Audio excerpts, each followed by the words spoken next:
Okay, so good afternoon everybody. Today I will discuss about the intraoral radiographic techniques. Now why we would advise the patient for the intraoral radiograph. For the intraoral periapical radiograph, film has to be inside the patient's mouth and the source should be outside the patient's mouth. So whenever we advise the patient for the periapical radiography, so generally to assess the periodontal status, sometimes when there is any apical infection or any inflammation. So to check all these things, even if there is any retained tooth or how to take the maxillary central incisor. Now there are different angulation for the maxillary as well as the mandibular projection. So first of all we'll go for the maxillary central incisor. So here the angulation would be plus 40. Now always place the film vertically whenever you want to take for the anterior projections, and you can place this behind the central incisor and you have to place it vertically. Always remember this occlusal dot on the film should be on the incisal edge or the occlusal surface. So here, so you could just place the film in the patient's mouth vertically, and you can just ask the patient to hold the film with his finger. So this is how you have to place the film for the central incisor. Now what about the angulation? So here are the different angulations. So you can set it at plus 40. Now you are taking for the maxillary. So you can just ask the patient to tilt the head. You have to keep the tube head at the midline. You have to keep the tube head at the midline for the maxillary central incisor. Now when you want to take the X-ray for the lateral incisor, you have to place the film in the same way but little bit laterally, and it should cover the lateral incisor. And you can shift the tube head like this, we can say at the ala of the nose. Angulation would be the same, but the tube head would be at the ala of the nose. So this is about the central and the lateral radiograph for the premolars. Then you always have to keep this film horizontally. For that we have to use the snap array holder. This is the film holding device you could see. So you can just hold it like this. This is how you have to stabilize the film, and then you can just keep it in the patient's mouth covering the premolars. So you have to place it in such a way that it should just cover the distal half of the canine and the premolars.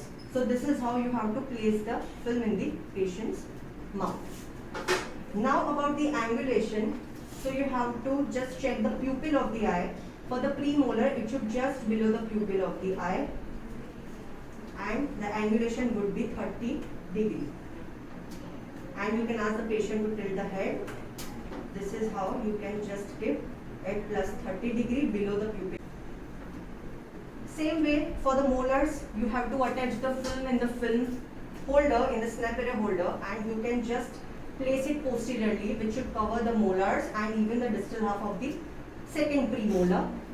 Plus 20 would be the angulation for the molars, and you should just see for the outer canthus of the eye, and you have to set your angulation at plus 20, and then you can just keep it at the outer canthus of the eye. Ask the patient to tilt the head little bit, and then you can just keep it here to take. For the mandibular projections for the incisor, you have to place your film like this vertically.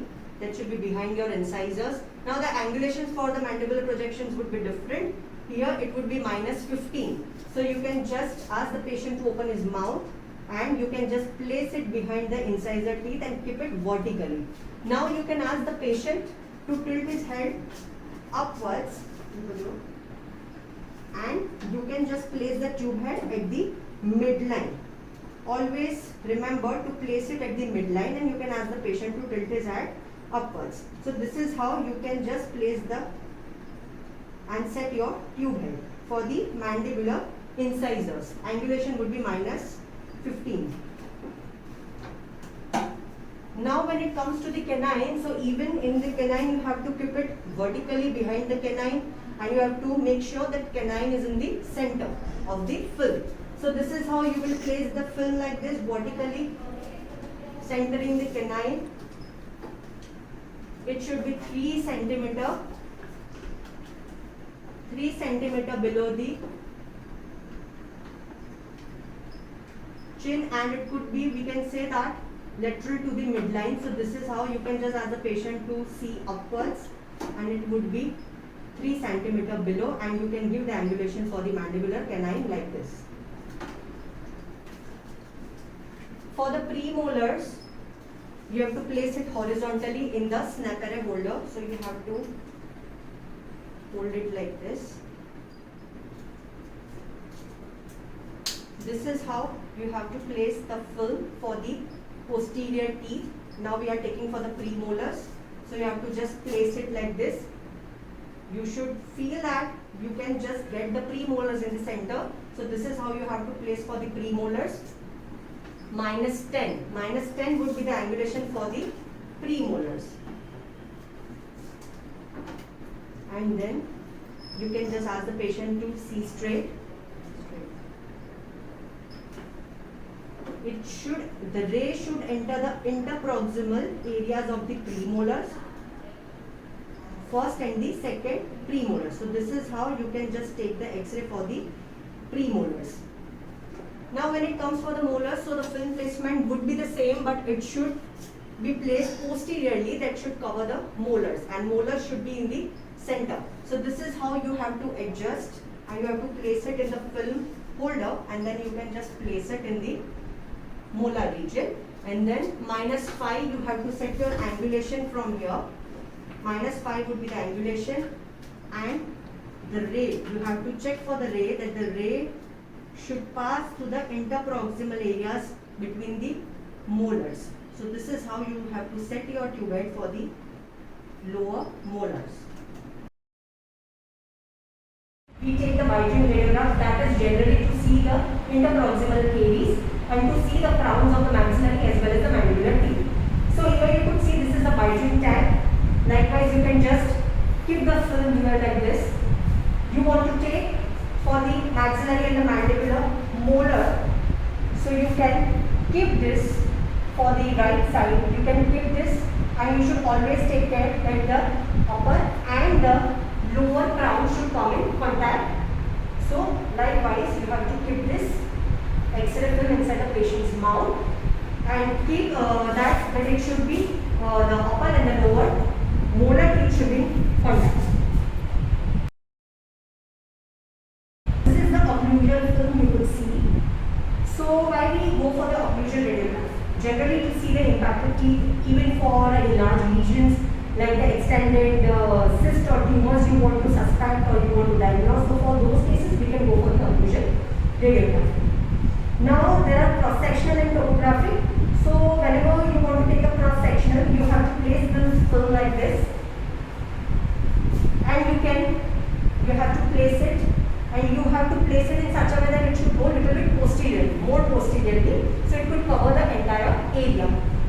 And the angulation, how you have to set the angulation. So you have to keep it at the bridge of the nose. Always remember to keep it at the bridge of the nose, and you can ask the patient to tilt his head, and then you can keep it at the bridge of the nose for the cross section. So now for the mandibular cross sectional view, you have to keep this film like this, right? Occlusal dot like this, and you have to place it posteriorly as much as you can. You have to ask the patient to tilt his head to show little bit upward,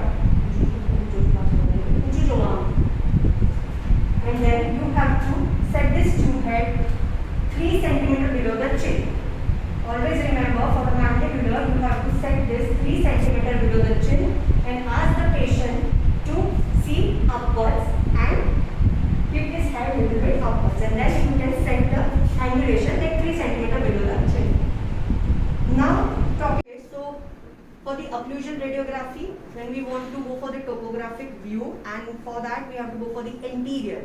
Then we have to place the film like this. It should be to the area you want to cover, and you have to ask the patient to tilt his head. You can keep the angulation at +45.